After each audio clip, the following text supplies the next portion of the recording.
Téléspectateurs et téléspectatrices de KMT, FM+, auditeurs de FM+, puisque vous pouvez nous entendre aussi en radio sur 88.9 et puis vous avez aussi la possibilité de nous retrouver sur internet, sur le site kmttelevision.com. Voilà, j'ai salué tout le monde, peut-être pas ceux de LCL encore. En tout cas, c'est Conversation. Et Conversation aujourd'hui reçoit quelqu'un que vous connaissez bien pour certains d'entre vous. Il s'agit de Florent Grabin. Bonjour Florent. Respect madame. Merci d'être là avec nous aujourd'hui. Merci de venir faire une petite conversation qui ne sera pas forcément une conversation très militante, mais plutôt une envie de faire connaissance avec Florent Grabin. C'est ce que je vous propose. Et puis, vous le savez désormais, le lundi matin, nous avons l'émission en 9h30, 11h, l'émission Lit en Âge, et Florent Grabin sera là dans Lit en Âge pour cette fois répondre aux questions que vous souhaiterez lui poser. Alors aujourd'hui dans Conversation, ce sont mes questions. Lundi, à partir de 9h30, lundi matin, ce sera les vôtres. Vous composerez le 48 45 25. Florent, on a envie de connaître le Florent Grabin que l'on connaît comme militant écologiste, grand militant écologiste, connu de toutes les Martiniquaises et tous les Martiniquais. On connaît moins l'homme. Alors ce que j'aimerais, c'est qu'on fasse connaissance un petit peu avec monsieur Florent Grabin. Qui est ce monsieur? C'est un Martiniquais, certes, mais encore, est-ce que Florent Grabin est père de famille? Est-ce qu'il a une vie normale? Racontez-nous ça. Donc merci de m'accueillir dans la conversation.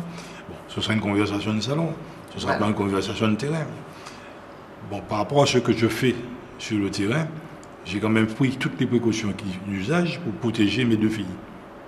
Donc elles sont protégées, elles sont tranquilles, elles mènent leur petite vie tranquille. Donc dessus... Protéger, qu'est-ce que vous protéger entendez parce qu'en fait, vous savez qu'on ne peut pas attaquer l'homme. Vous savez, dans la vie, dans mon militantisme, j'ai découvert beaucoup de choses. Par exemple, en démocratie, on peut tuer sans effusion de sang. En s'attaquant directement à la famille ou en s'attaquant à l'entreprise de cette personne. J'ai subi les deux.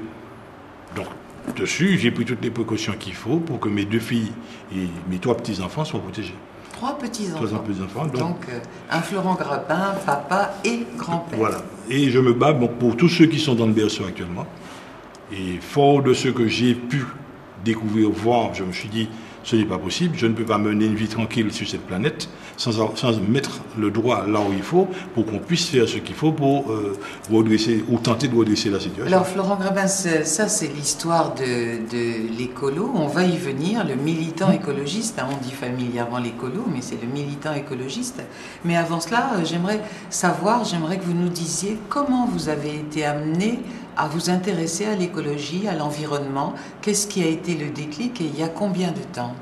Alors, rien, mais vraiment rien, ne pouvait m'autoriser à dire que demain, j'aurais eu à être lanceur d'alerte écologiste, à faire des choses, ce que je fais actuellement pour le pays. Mais vraiment, il n'y a rien qui pouvait m'autoriser à le penser. Pourquoi? Il y a plus d'une trentaine d'années de ça, une quarantaine d'années de ça, lorsque j'étais derrière ma table de dessin, parce que j'ai quand même fait 28 ans d'architecture, et derrière ma table de dessin, on faisait des projets, de gros projets. Et est arrivé à un moment donné le projet de la Zatarama. La Zatarama, c'était un projet qui est sorti depuis l'affaire de la baie des cochons à Cuba, lorsque les Américains ont été chassés. Et mon patron de l'époque, il avait rencontré donc l'un des propriétaires de ce gros lupanar qu'il y avait sur Cuba. Et chemin faisant, avec un parlementaire de l'époque, M. Victor Savelet, ils ont ramené le projet ici. Et moi, je tirais mes barres tranquilles, je faisais mes choses. Et entre-temps, quand le permis est sorti, quand les choses sont sorties, on a commencé à voir les manifestations. Et c'est là qu'est né le premier mouvement écologiste, avec Pierre Davidas à l'époque et d'autres. Alors, né en Martinique, alors? Né en Martinique. Oui. Et moi, derrière ma planche à dessin, je dis, attends, pourquoi ils nous embêtent là et tout ça, tout ça. Vraiment, ils ont autre chose à faire. Et petit à petit, mon côté fouillaya a fait que j'ai posé la question quand même au promoteur. Et il me dit, mais non, mais c'est un beau projet pour la Martinique. À l'époque, ça partait de de l'entrée du Vauclin, à Lens-Petite-Grenade, et ça s'arrêtait à la Pointe-Bourgnès.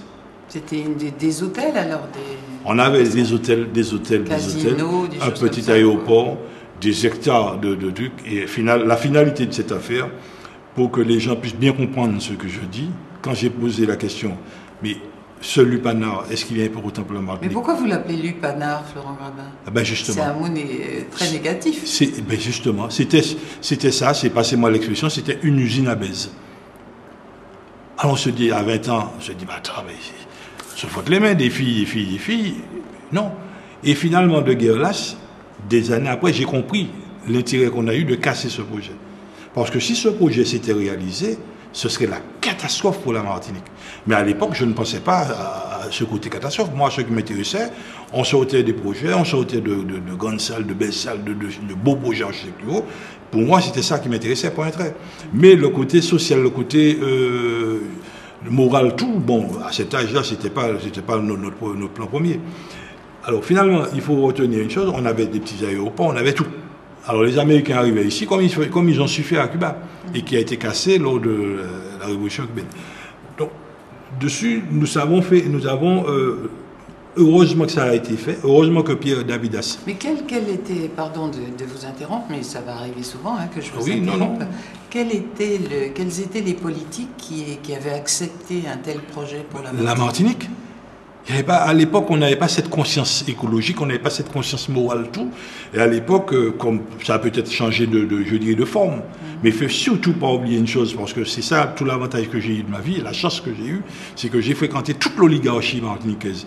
Et toute l'oligarchie martiniquaise avait un sexe à la place du cerveau. C'est pourquoi ce projet, il naissait sans problème ici. Et donc la France, tout le monde a aidé, tout le monde a fait ce qu'il fallait pour que ce projet se réalise ici. Finalement, il ne s'est pas fait, tant mieux, heureusement. Mais n'empêche qu'il était parti. Alors, suite au succès de la SOPA Sud, c'était la SOPA Sud. L'association, l'ancêtre de la SOPAMA. Voilà. Ouais. Est né le mouvement se disant, bon monsieur, nous avons réussi le coup sur un morceau de la Martinique, faisons ce qu'il faut sur l'ensemble de la Martinique. Et c'est là qu'est née la SOPAMA. Bon. Ils ont continué leurs actions, et à l'époque, je me souviens, puisque j'étais toujours en matière de dessin, des gros projets, j'en ai vu. Et régulièrement, des projets étaient attaqués. Et au prononcé du mot à Sopama à l'époque, tout le monde se tenait à carreau. Ensuite, bon, j'ai fréquenté ces hommes un peu partout. J'ai fréquenté Davidas et autres. Et puis, il est arrivé le moment où il y a eu la scission. Bon, a été créé Appel. Bon. Non, c'est juste pour conclure ce volet. Donc, a été créé Appel. Et puis après, bon, ben, elle n'est plus là. Bon. Mais concernant moi, comme je dis, jamais je ne pouvais penser qu'un jour, j'aurais eu à faire ce que je fais. Et le nombre de documents que j'ai eu à l'époque en main, le nombre de documents qui pouvaient aujourd'hui détruire n'importe qui, que j'ai eu en main, le nombre de lettres, le nombre de courriers, le nombre de notes, bon, l'édite a transporté tout ça. Il y a eu plusieurs cyclones qui sont passés ici, là, tout ça, on a perdu tout ça. Mais je ne pensais pas... J'en reviens, vous allez trop vite, Florent Grabin. C'est difficile de parler de moi. Hein. Vous allez trop vite. J'en reviens à Pierre Davidas, qui a quand même été une figure, un hommage lui a été rendu tout récemment d'ailleurs. Qui était Pierre Davidas? Comment était-il? Quel genre d'homme était-ce? Pierre Davidas, c'était un bon Martiniquais, qui aimait son pays, qui aimait les enfants du pays. C'est un autodidacte. Autodidacte, c'est ça. Autodidacte, comme moi-même. Oui. Et c'est un homme qui, à un moment donné, a été en conflit avec nos intellectuels, qui n'ont jamais admis que lui, il était toujours en avance sur ce que les intellectuels auraient dû avoir fait. Bon, ça a créé des frictions, ça a créé beaucoup de choses. Et puis finalement, bon, ben, ça a donné ce que ça a donné. Mais c'était quelqu'un qui... Qu'est-ce qui l'a fait découvrir, Pierre Davidas? J'aimerais qu'on en parle un peu. Mais il serait bon... Comment a-t-il fait parler de lui? Quel a été le premier événement? Il a eu un parcours politique, mais en même temps, il était avant-gardiste. Pour lui, il fallait protéger la Martinique. Et quand il a constaté que dans son parcours politique, la protection de la Martinique, c'était vraiment le cadet de souci de tout le monde, il s'est éloigné de ça, il a vraiment changé de braquet. Ouais. Et c'est à partir de là que nous avons fait naître Appel, et on a continué à monter. Bon, maintenant, il faut savoir une chose, c'est que pour pouvoir arriver à cette conscience de protection du pays, il faut que les gens se mettent dans le contexte de l'époque. Le contexte de l'époque, c'était quoi? La mangrove, c'était quelque chose à détruire. Pourquoi? Ben, ça portait des moustiques, ça portait de l'odeur, ça portait toute chose, il fallait détruire ça. Or, le contexte de l'époque, détruire la mangrove, c'était mettre des hôtels. Mettre des hôtels, c'était de se dire, bon, ça va nous donner du travail. Et ceux qui aujourd'hui défendent l'hôtellerie, défendent le tourisme, j'ai le nom de toutes ces personnes et j'ai une sacrée bonne mémoire, ce sont ces personnes qui hier organisaient l'anti-construction hôtel. Et aujourd'hui, ces mêmes personnes nous demandent d'accepter les hôtels, d'accepter les touristes. Alors, lorsque nous avons fait, par exemple, l'hôtel Hilton, c'est la première fois en Martinique qu'on transplantait des arbres. Et il y a eu beaucoup de technologies qu'on a fait rentrer, mais les échanges que j'ai eus avec Davidas, c'est quand je suis, disons une vingtaine d'années après. Donc quand je suis revenu, j'ai commencé à me dire, mais attends, il y a un problème en Martinique. Tous les documents que tu as, tout ce que tu reçois comme information, mais ça ne va pas pour la construction de la Martinique, ça ne va pas pour la construction et la protection de nos enfants. Et tu ne peux pas avoir tout ça et te dire, bon ben, tu pars à la pêche, tu mets ton petit complet veston et tu laisses tomber. Et c'est mon caractère a fait que, bon ben, je me suis dit, bon, il faut se lancer, je me suis lancé. Alors, c'est difficile pour moi de parler de moi, je préfère toujours laisser le soin aux autres, mais enfin, sans, disons, en toute modestie, je passe très simplement de la cravate à la combinaison. Et je rentre. Combinaison de travail. Pardon, combinaison de travail. Au bleu de travail. Voilà. Et l'avantage que j'ai eu de par ma profession, c'est d'avoir rencontré toute l'oligarchie martiniquaise, d'avoir vu fonctionner l'oligarchie martiniquaise, tant en face que de la face cachée. Parce que si vous ne savez pas comment fonctionnent les gens dans la face cachée, vous ne pouvez pas, dans la face officielle, faire des choses. Donc, tout ceci fait qu'aujourd'hui, je me mets au profit de mon pays, au bénéfice de mon pays. Maintenant, mon bénéfice à moi, bon, je l'ai sacrifié. Je l'ai sacrifié et puis j'ai le temps. Il me reste encore 60 ans à vivre, j'espère. Ah bon?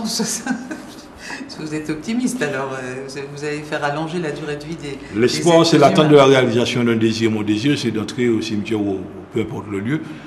Après 60 ans, bon, ben, le voir s'espérer 60 ans, qu'espérer 2 jours. Votre association, Florent Grabin, s'appelle PUMA, P-U-M-A, pour une Martinique autrement.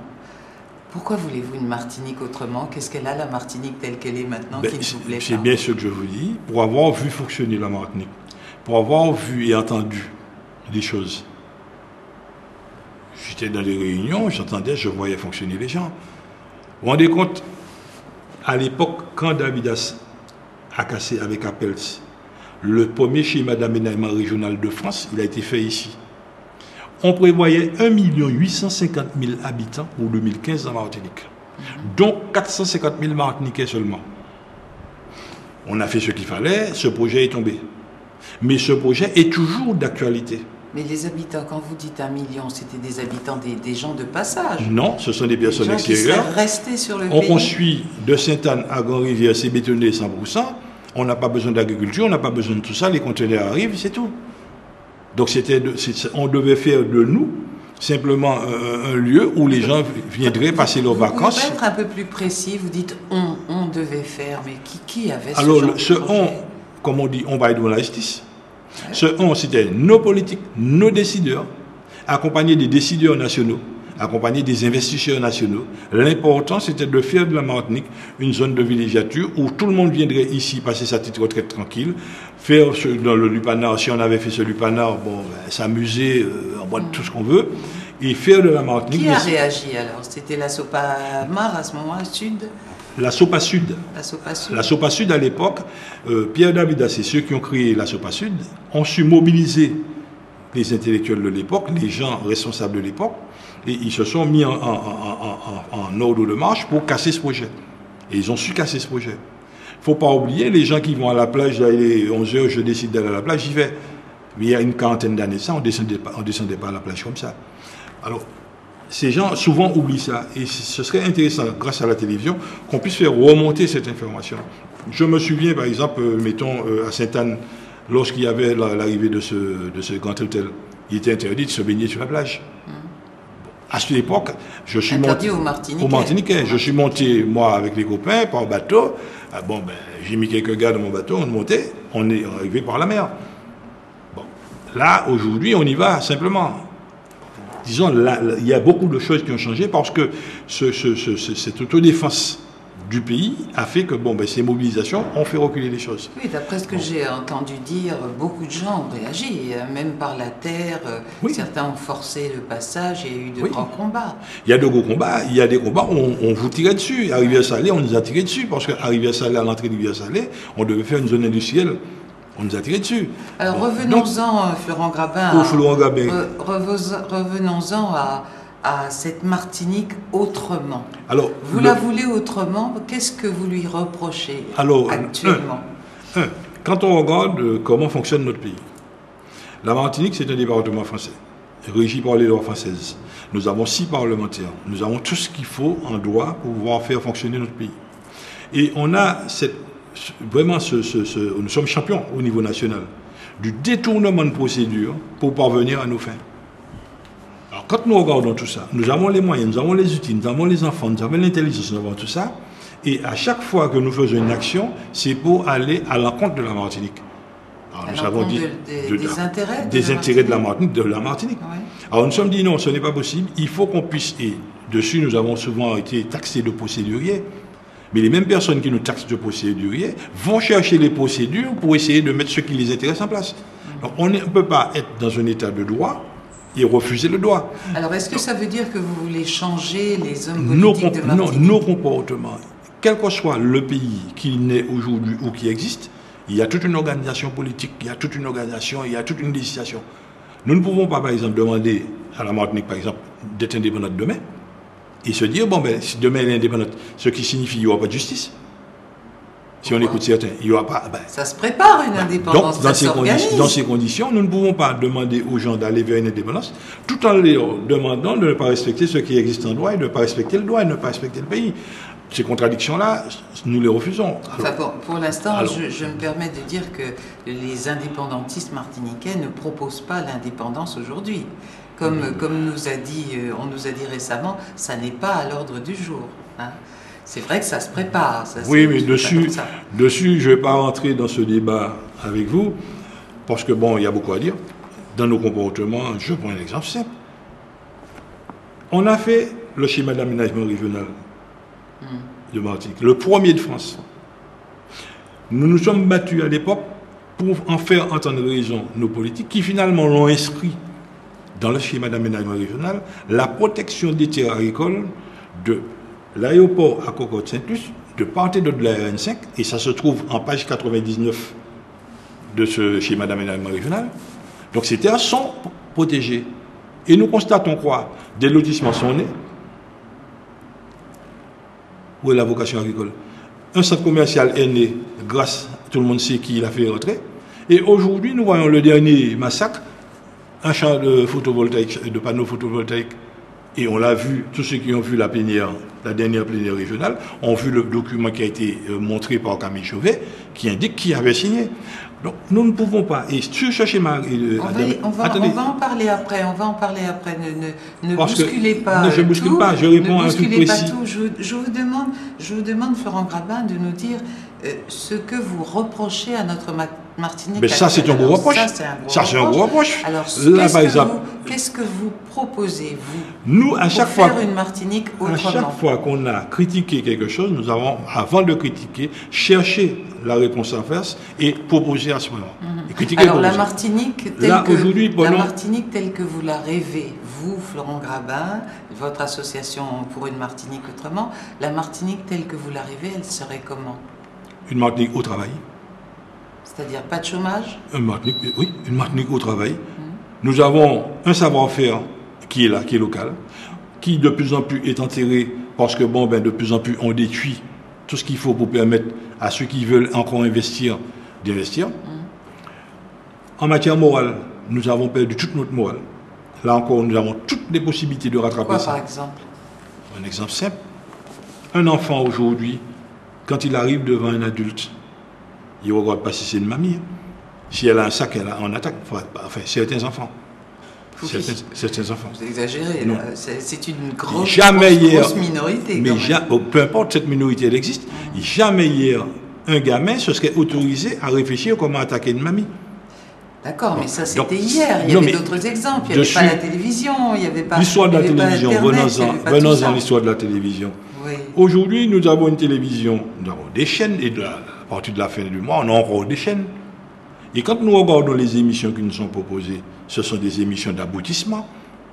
Ce sont des émissions, quand on regarde tout ça, donnez-leur du pain et des jeux. Alors comment vous remplacez ça? Nous remplaçons, avec sauvegarde, on voit le niveau d'émission que nous mettons en place. Avec ce qui se passe, constat, avec KMT, on voit ce qui se met en place. Mais même s'il y a de l'amusement, mais il y a des niveaux qui montent. Florent, vous avez entendu parler du phénomène récent de cette vedette de télénovela qui est venue en Martinique et ça a déplacé les foules. Les gens ont payé 45 ou 50 euros pour aller applaudir cette personne-là. Ça, c'est une réalité dans le peuple martiniquais. Non, c'est une réalité que nous avons fabriquée.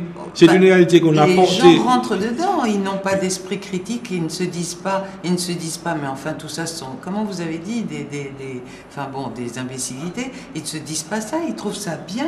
Et quand on leur pose la question, ils vous disent, ah mais ça parle d'amour, ça fait rêver. Moi j'aime ça. J'ai entendu une dame, enfin c'est pas moi qui dis moi j'aime ça, les gens qui sont interrogés là-dessus. J'ai entendu une dame dire, ah mais c'est intéressant parce que pour une fois ça parle d'amour mais des problèmes d'un homme et pas des femmes. D'habitude c'est toujours les femmes, là c'est un homme, c'est pour ça qu'on aime ça. Mais je pose la question. Alors ça c'est une réalité du peuple martiniquais. Mais cette réalité elle est fabriquée comment? Qu'est-ce que vous pouvez y faire? Oui bien sûr, oui mais c'est la réalité aujourd'hui. Oui. Qu'est-ce que vous faites contre ça? Parce que vous avez vos émissions sur KMT, Sauvegarde et Constat, dont on va parler tout à l'heure. Est-ce que vous croyez vraiment que si vous proposez ces émissions qui sont très intéressantes, mais bon, si vous les proposez à la place des télénovelas, les gens vont applaudir?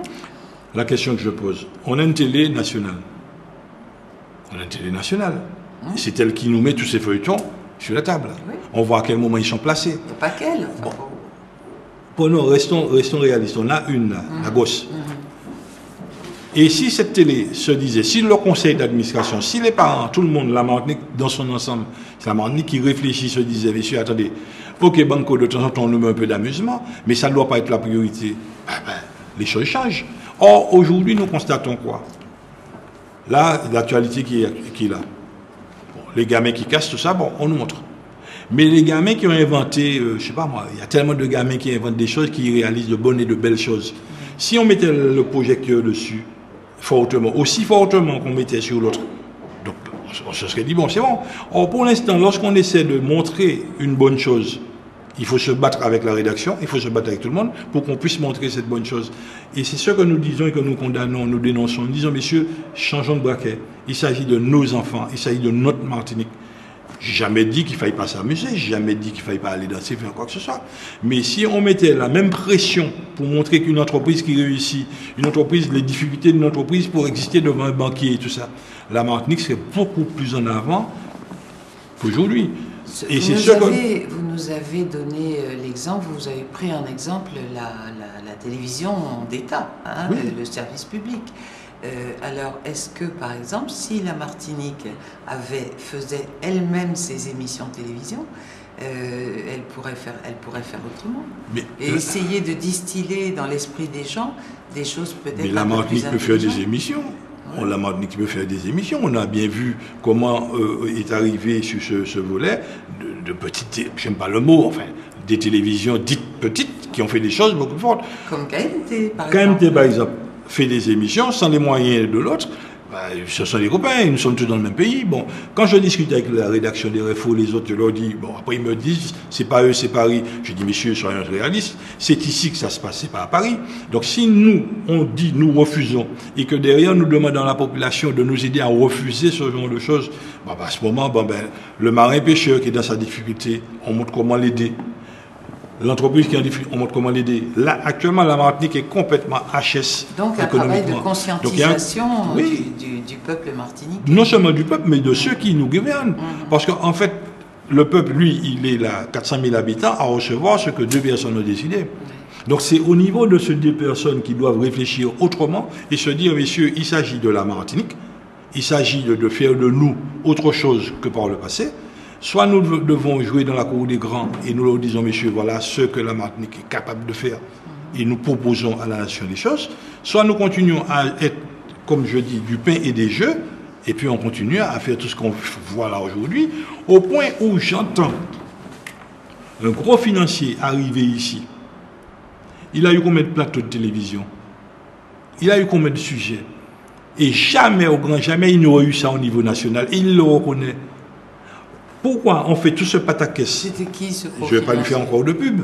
Ce commercial, enfin cette enseigne qui est arrivée tout récemment. Ah oui, d'accord. Si pour ce pataquès, on l'avait aussi mis pour Tissonson, on l'avait aussi mis pour la boutique du coin, pour dire, bon messieurs, on avait ça, mais faites vivre cette dame. D'accord. Ah ben, ce serait équitable. Ce serait équitable. Or, pour l'instant, quand il s'agit des autres, faire des choses qui amusent, on met tous les projecteurs dessus, tout ce qu'il faut, et lorsqu'il faut faire monter en puissance ceux qui sont au fond, pour qu'ils puissent aussi jouer dans la cour des grands, ben, il n'y a personne.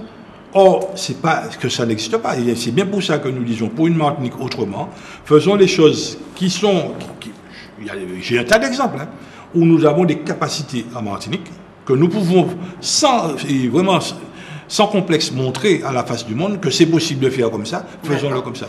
Pour une Martinique autrement encore, Florent Grabin, que peut-on faire contre cette violence qui commence à s'installer, la mort de Teddy, on en parle beaucoup et j'espère qu'on continuera à en parler.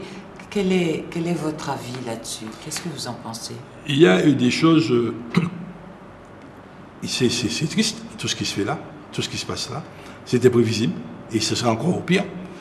Plutôt que d'en parler, agissons. Aujourd'hui, que se passe-t-il? Nous avons deux types de mamans dans la société.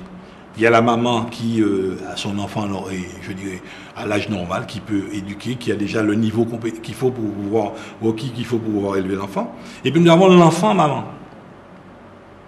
Et au niveau de l'enfant maman, nous constatons beaucoup de dégâts. Aujourd'hui, nous avons la télévision. La télévision, c'est un outil qui nous permet de parler à tout le monde. Ça coûterait quoi? D'organiser des forums, de faire parler monsieur tout le monde, des petits débats, de manière à pouvoir, chaque personne donne son point de vue et que ce point de vue soit distillé dans le pays. Est-il normal aujourd'hui qu'on ait autant d'enseignants qui abandonnent l'éducation nationale et qui vont vers d'autres métiers parce qu'ils sont agressés par les parents et par les enfants? Ce n'est pas normal dans un petit pays comme ça. Il y a 30-40 ans de ça, quand monsieur le professeur ou monsieur l'instituteur passait dans le quartier, tout le monde était au garde à vous. Aujourd'hui, il faut le tabasser. Non, mais Florent nous Grabin, refusons ça. Je vous répète encore, les temps changent. Les temps changent, les époques changent. On ne peut pas toujours dire autrefois c'était mieux. Mais c'est bien ce que je dis. Comme ça. Mais, alors... en prenant en compte ce que nous avons maintenant, c'est-à-dire qu'un enfant, ça n'est plus un petit être que l'on met sur le côté auquel on dit tais-toi, tu parleras quand on t'aura donné l'autorisation. Un enfant maintenant, c'est un être humain qui voit ce qui se passe autour de lui, qui peut se faire une opinion et qui de ce fait est différent de ce que vous étiez, de ce que j'étais lorsque nous étions enfants. Et qui regarde la télé. Bien sûr, qui regarde la télévision, qui est déjà sur Internet beaucoup plus fort que ses parents. Donc il faut prendre ça en compte. Mais j'ai jamais dit. Il faut prendre ça en compte. La Martinique suit le chemin. La Martinique est dans le mouvement mondial. Alors, qu'est-ce que chez nous, ici en Martinique, nous avons la possibilité de faire pour faire en sorte de ne pas être gangrénés par cette violence qu'il y a dans tous les pays occidentalisés en tout cas? Mamie hier était une jeune maman. Elle a vu évoluer. On ne peut pas, d'un coup de baguette magique, casser ce qui s'est passé hier. Par contre, on peut adapter ce qui s'est passé hier à aujourd'hui. Plutôt de nous fournir des feuilletons, j'aime pas le mot, enfin, des trucs qui nous rabaissent. Qui nous tirent vers le bas. Qui nous ramènent vers le bas. Qu'est-ce que ça coûterait de faire avec mamie? Et lui poser la question, mamie, mais quand tu avais 4 ans hier, comment ça se passait? Elle va raconter ses 4 ans. Par rapport au petit-fils d'aujourd'hui qui a 4 ans, qui lui regarde la télévision comme tout le monde, et qui voit ces violences, qui voit toutes ces scènes, toutes ces choses les plus, des fois basses. Là, il y a matière à lancer le débat et faire en sorte de dire, mais attends, moi, quand hier j'avais un prof, je le respectais. Pourquoi toi, aujourd'hui, tu ne le respectes pas? Donc, commençons par se respecter le nôtre. Donc, s'arranger pour qu'il y ait un esprit critique. C'est ça l'idée. Voilà l'idée. Ouais. Et en mettant ça en place, hier, lorsqu'on était dans le quartier, il y avait 4, 5, 10 personnes, point. Aujourd'hui, vous vous rendez compte, avec une petite caméra grande comme ça, je fais le monde entier regarder et écouter ce débat. Faisons en sorte que cette caméra se déplace dans le quartier, organisons un petit débat, un petit forum n'importe où, sous un arbre volant, mais n'importe côté. Et ce débat, il est transmis et il continue à monter. Et aujourd'hui, il y a un mot qui hier disait, c'est la raffinette danser. Pourquoi pas lancer des concours d'actes civiques, des choses, des éléments qui font, bon, ben, ok, tu as fait un acte civique pour le quartier, boum, tu as droit à 1000 euros, tu as droit à 2000 euros. Et je préfère ce type. Ça n'empêchera pas qu'il y aura toujours des jeunes désœuvrés qui n'ont pas de travail et qui en veulent à la société, qui n'ont pas envie que... Alors évidemment, ceux qui sont en France, par exemple, ils brûlent les voitures, ils cassent les... Enfin bon, on connaît toutes les exactions. Ça ne se passe pas encore en Martinique. Oui, hier, paraît-il, ils ont... C'était une vieille voiture, mais enfin, n'empêche qu'ils ont fait le coup sur une vieille voiture. Ils ont fait brûler une voiture. Bon, ça, c'est l'imitation, peut-être. Mais pour ne pas en arriver là, justement, est-ce qu'il ne faudrait pas prendre le problème à la racine? Mais la racine, c'est quoi? C'est mettre la Martinique au travail. La racine, c'est mettre la Martinique au travail. Qui peut faire ça? Aujourd'hui, qui met la Martinique au travail? Les décideurs. Si les décideurs, nous avons un exemple... C'est-à-dire l'État français, finalement. Nous, tous. Il n'y a rien qui se décrète. C'est nous tous. L'État français va nous décréter demain matin, bon, la Martinique doit travailler pour un trait, il a fait son boulot. Et nous, ici, on fait quoi?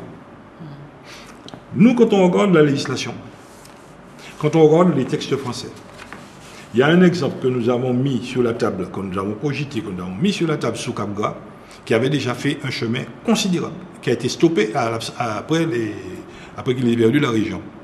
Qu'est-ce que c'était? C'est un projet qui permettait de mettre l'ensemble des entreprises martiniquaises au travail. Il ne faut surtout pas oublier que la commande publique, c'est la grosse locomotive dans l'économie.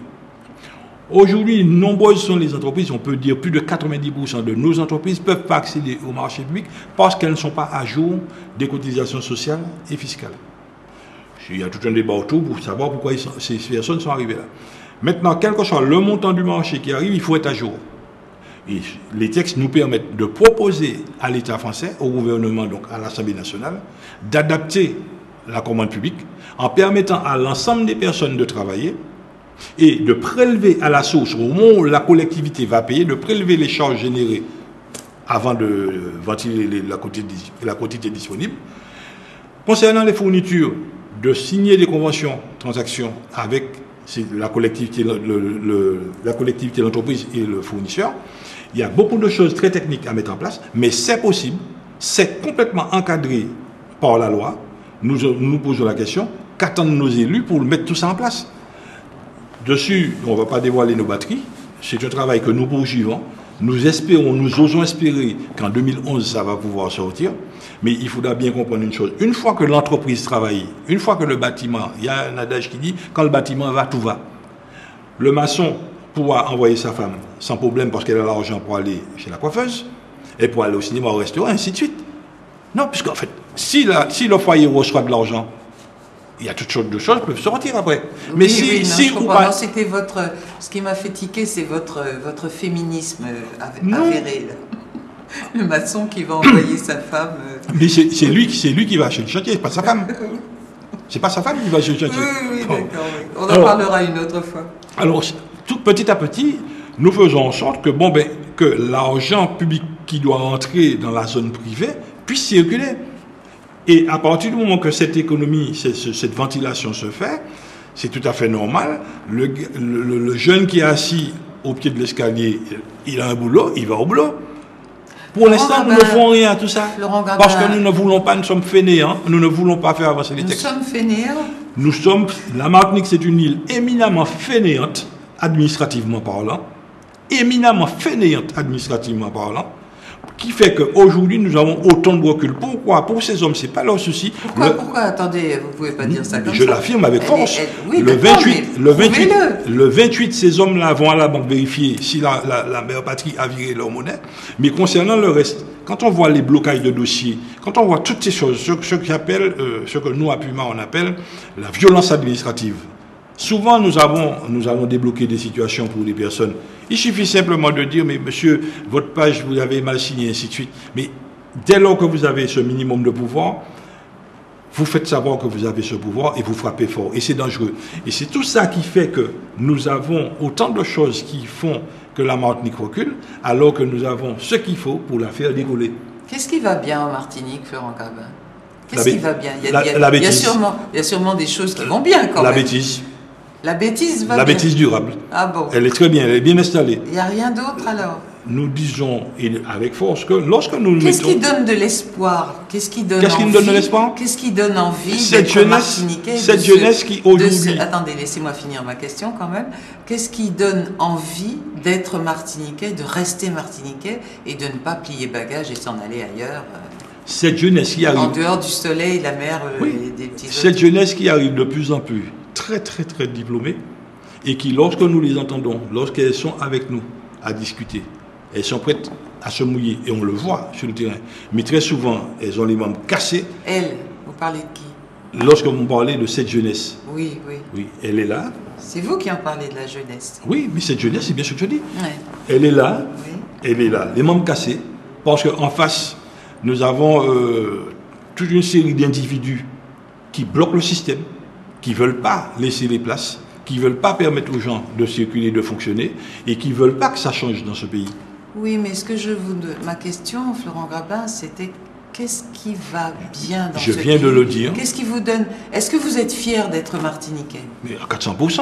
Je suis assez souvent. Pourquoi? Je suis assez souvent dans l'avion, et quand j'arrive dans certaines frontières, et qu'on vous dit circuler rapidement, je ne vois pas l'intérêt pour moi de ne pas l'être.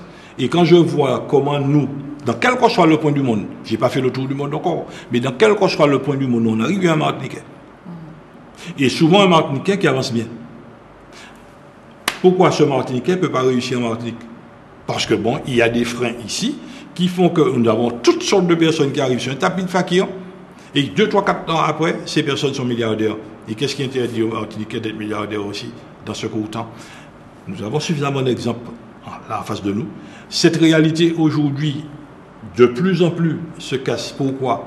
Parce que nos enfants qui sont à l'extérieur, qui ont envie de venir faire bouger les choses, ceux qui, je vous dis, qui sortent de plus en plus diplômés, formés et tout, qui ont envie de bousculer les choses, mais qui ne savent pas comment bousculer, ont besoin des anciens, militants, pour dire, bon, monsieur, faites comme ça et mettez-vous sur le rail. Et à partir de là, si ces jeunes-là parviennent à faire ce qu'il faut, demain matin, la Martinique peut être sur le bon rail. Votre jeu de mots préféré quand il était question d'être dans l'article 73 ou dans l'article 74, votre jeu de mots préféré était de dire moi j'ai choisi l'article 75, 75 étant le département de Paris. Ce qui signifie que vous préférez que la Martinique reste française. J'ai bien compris. Les faits m'ont donné raison là. Pardon? Les faits m'ont donné raison. Tout le monde est dans le 75 maintenant. Je ne sais pas si les faits vous ont donné raison, alors, mais puisque vous êtes si fiers d'être français, je voudrais vous rappeler une petite anecdote, un événement qui s'est passé récemment. Un grand parfumeur français, dans une interview sur France 2, a déclaré, dans la conversation comme ça, il a dit à cette époque-là, j'ai travaillé comme un nègre, si jamais les nègres n'ont jamais tant travaillé que ça. Enfin bon, je trahis un peu ses propos, mais l'idée c'était ça. Qu'est-ce que vous en pensez? Ça fait un tollé, il y a quand même une demande, il a formulé des excuses, la société, etc. s'est excusée.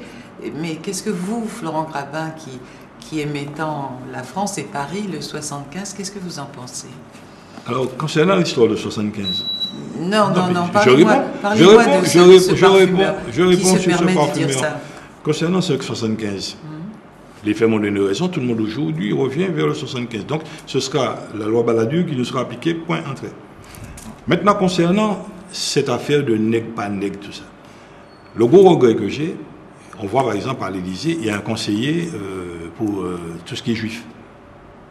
Nous avons fait quoi jusqu'à maintenant pour qu'on se fasse respecter en droit déjà, pour qu'on se fasse respecter dans la rue et qu'on se fasse respecter tout simplement. Quand nous voyons... Il y a des lois en dehors des lois, dans nos comportements, en dehors des lois, dans nos comportements. Et c'est là aujourd'hui je suis tranquille et à l'aise pour avoir fréquenté toute cette oligarchie. Combien de fois nous avons vu des personnes dignes du nom de la Martinique porter le pot de graisse? Ok, vous ne connaissez pas cette expression, je ne vais pas la développer à l'antenne. Je comprends ce que vous voulez dire, mais bon, comme c'est un peu grossier, on va c'est bien pourquoi je ne vais pas développer. Le nombre de fois on a vu par exemple des chefs de service, des bacs de tout, arriver ici, être reçus par des vrais Martiniquais de chez Martinique, tout, ramener derrière femmes, bateaux, homards, tout ça. Nous ne savons pas nous faire respecter. Parce que ceux qui devraient, lorsque ces gens arrivent chez nous, se dire, monsieur, c'est comme ça ici, ce sont ces premières personnes qui se mettent au niveau du tapis. Lorsque cette personne voit ce tapis, elle est à l'aise. Et c'est ça, notre catastrophe. Maintenant, concernant, vous savez, je vous disais, je suis assez souvent dans l'avion, la chose qui me met, lorsque vous parlez de fierté d'être français, pour l'instant, sur mon passeport, il n'est pas marqué Martinique. Et beaucoup de personnes qui revendiquent la Martinique bandissent leur passeport français. Alors, j'aime pas ce jeu. On peut être martiniquais culturellement. Je suis culturellement martiniquais, mais on m'a fait ce reproche. On m'a fait ce reproche, à Paris, partout, pour mon chauvinisme martiniquais. On m'a fait ce reproche. Je suis né ici, je défends mon pays ici, mais lorsque je regarde administrativement les choses, je suis français ou européen. Je me trouve dans un avion. J'ai un Malien à côté de moi, j'ai un Ivoirien à côté de moi. Nous arrivons à Dakar. Je bandis mon passeport, circulez monsieur, pas de problème. Les deux n'avaient pas les visas, refoulés. Et ils sont beaucoup plus africains en apparence que moi. Moi, avec simplement mon passeport, mon document français, aucune difficulté, aucun problème. Bon, d'accord, donc ça vous fait plaisir d'être français pour ça. Moi, mais justement, que des Français se permettent. Alors l'idée pour vous, c'est que nous ne savons pas encore... nous imposons pas, nous ne savons pas nous faire respecter, c'est ça. Donc il faudrait qu'on se mette à se respecter. Je peux vous citer jusqu'à la semaine prochaine des exemples. Non, surtout pas, parce qu'on a encore des choses à dire. On s'est fait purement et simplement mettre dans une boîte, et puis derrière le gars est en train de rire. Parce que pour se faire respecter, il faut déjà, je prends l'exemple, c'est quand nous arrivons devant l'administration française. Lorsque nous siégeons, nous partons à partir des textes français. Et nous faisons remarquer, qu'il soit préfet ou autre, votre texte, il dit ça. Et vous êtes en contravention ou en contradiction avec votre propre texte. Là, on est tranquille. Mais lorsque vous arrivez, vous gesticulez, vous faites toutes sortes de choses, et l'autre sait qu'il a un texte que vous n'avez jamais lu. Lui, il applique ses textes, il est dans une république.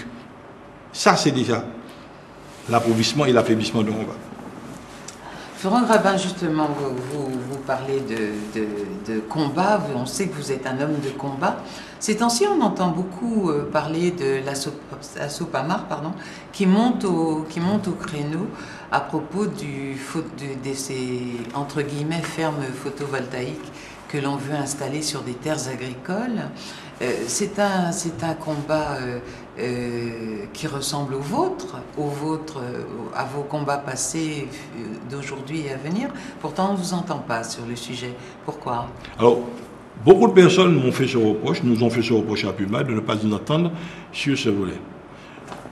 Nous n'avons pas l'habitude de critiquer les actions des gens, des autres associations. La SOPAMAR mène son combat, il a choisi cet angle, nous respectons. Bon, si demain il demande une information quelconque, nous l'apportons.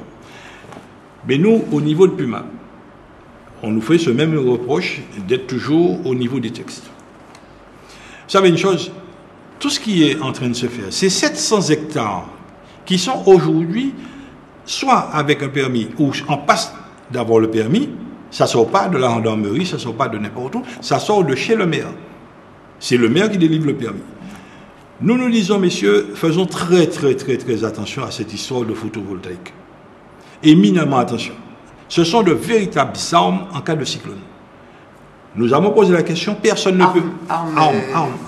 C'est dangereux, quoi. Super dangereux. Quand le dîner est passé, quand tous ces panneaux 4x4 ont quitté leur poste et on fait des dégâts dans l'île, tout le monde a crié. Ces panneaux-là, ce sont de véritables rasoirs en cas de cyclone. Nous avons posé la question à tous ceux qui ont déjà posé et à tous ceux qui sont en train de poser, quelle est votre résistance au vent? Personne ne peut me répondre me disant, monsieur, je résiste à plus de 260. Pourquoi ne dites-vous pas ça? Mais parce que non seulement... Ça apporterait de l'eau au moulin. Non seulement nous le disons, ceux qui se battent contre. mais nous le prouvons. Nous avons donné à des personnes tout ce qu'il faut comme document, comme information dessus.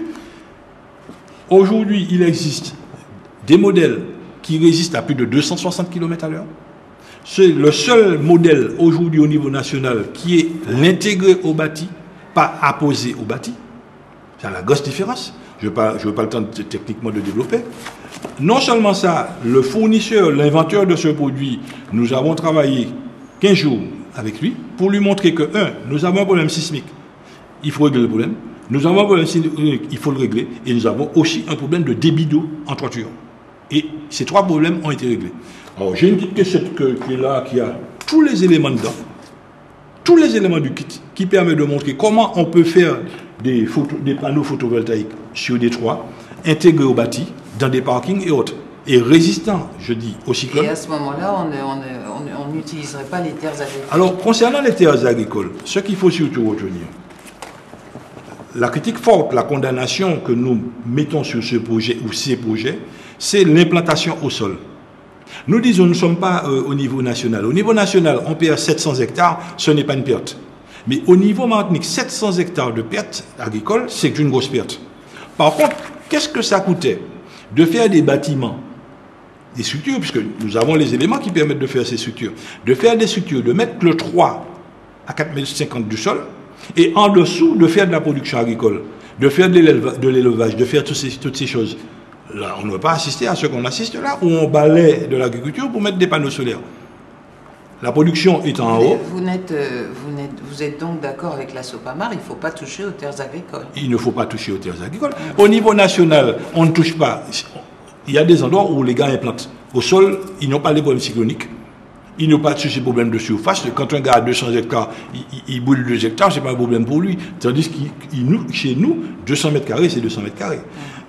Alors, cette solution que nous proposons, non seulement nous faisons de la production énergétique, mais en même temps, nous faisons de la production alimentaire et autres.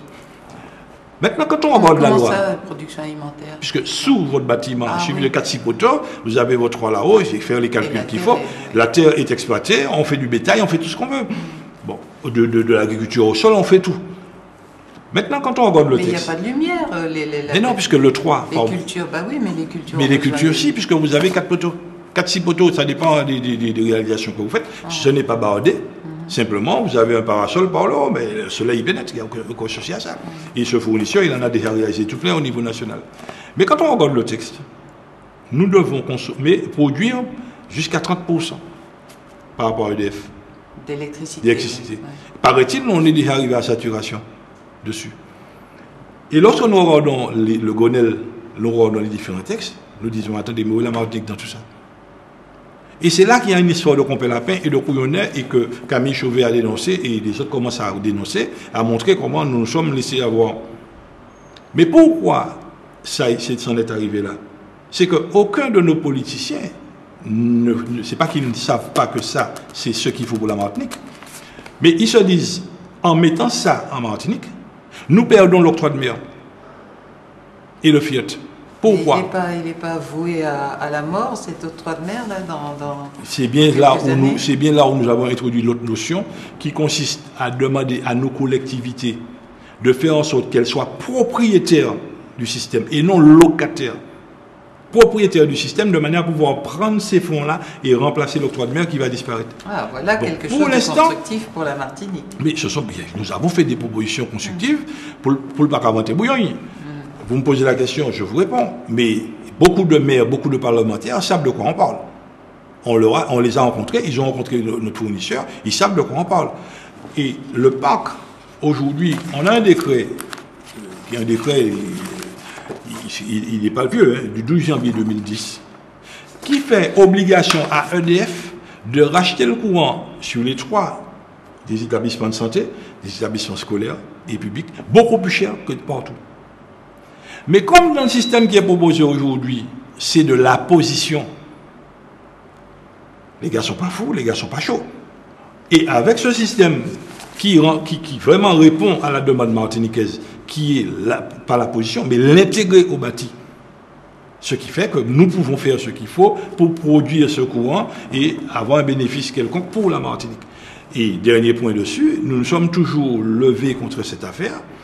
Nous avons fait ce qu'il fallait pour que ça arrive dans les oreilles de Borloo, pour qu'il puisse casser cette bulle financière. Oui, le ministre de l'écologie, pour qu'il puisse casser cette bulle financière.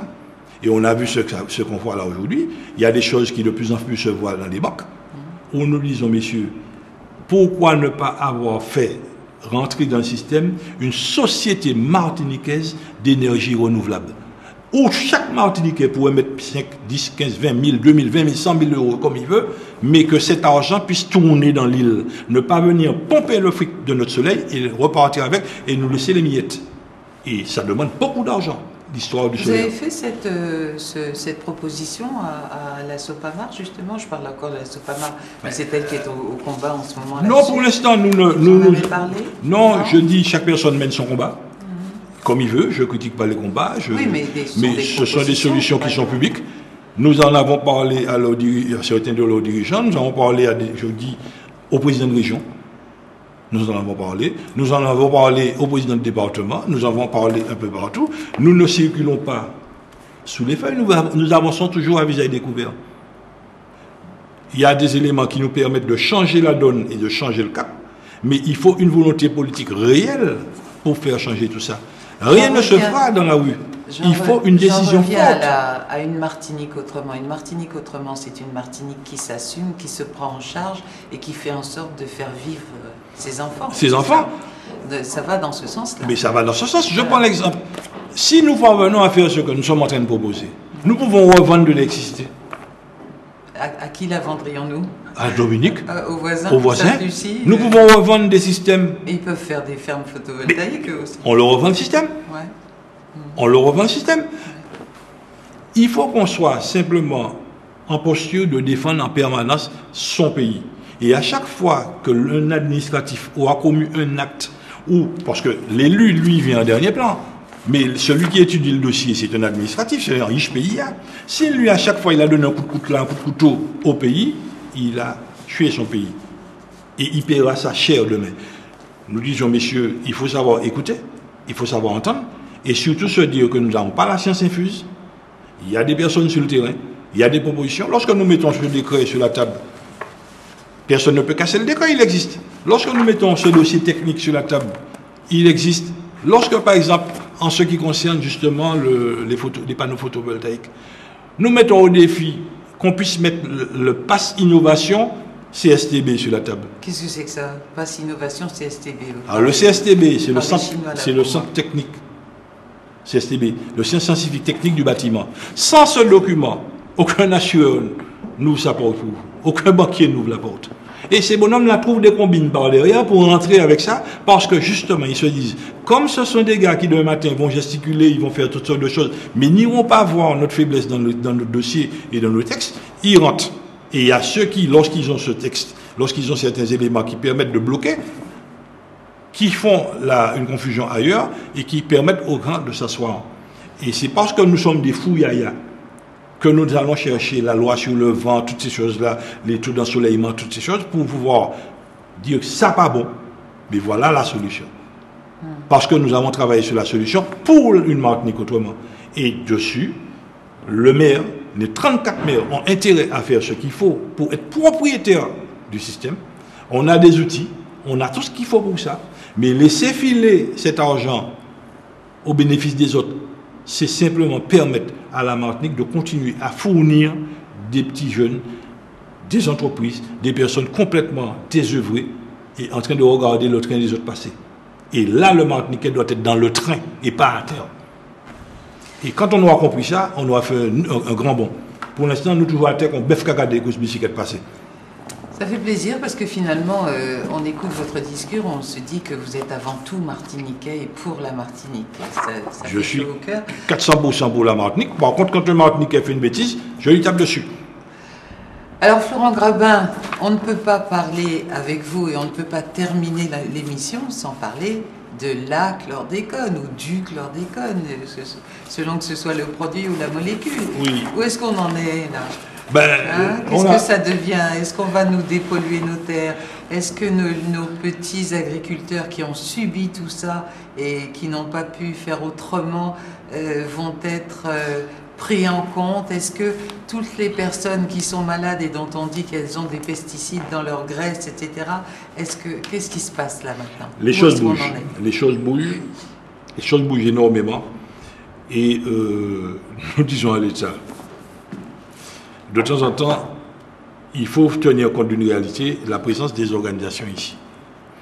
Lorsqu'il nous a été présenté le plan 2 de la chlordécone, nous avons fait savoir à ces personnes de l'État que nous n'allons pas rester là les bois croisés.